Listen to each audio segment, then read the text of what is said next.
জাহাঙ্গীরনগর বিশ্ববিদ্যালয়ের ভর্তিতে পোষ্য কোটা বাতিল করল বিশ্ববিদ্যালয় প্রশাসন। মঙ্গলবার রাতে সভা শেষে এই ঘোষণা দেন উপাচার্য ডক্টর মোহাম্মদ কামরুল আহসান। এর আগে মঙ্গলবার দুপুর থেকে এই কোটা বাতিলের দাবিতে প্রশাসনিক ভবনের সামনে অবস্থান নেন শিক্ষার্থীরা। পরে বিকেল 4:30টায় তাদের সঙ্গে কথা বলতে সেখানে আসেন উপাচার্য।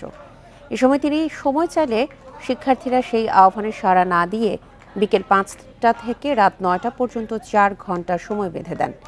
এর পরপরই জরুরি বৈঠক বসে প্রশাসন। তবে বেঁধে দেওয়ার সময়ে ঘোষণা না আসায় আবারও প্রশাসনিক ভবনের সামনে জড়ো হন বিক্ষুব্ধ শিক্ষার্থীরা। পরে রাত 12:15টার দিকে পোষ্য কোটা পুরোপুরি বাতিলের ঘোষণা দেন উপাচার্য। বিদ্যালয়ের শিক্ষক, কর্মকর্তা, কর্মচারী নেতৃবৃন্দ অত্যন্ত সুবিবেচনার সাথে এ বিষয়ে সিদ্ধান্ত নেওয়ার জন্য কেন্দ্রীয় ভর্তি পরীক্ষা কমিটির উপর দায়িত্ব অর্পণ করে। কেন্দ্রীয় ভর্তি পরীক্ষা কমিটির জরুরি সভায় পোষ্য কোটায় ভর্তি বাতিল করা হলো।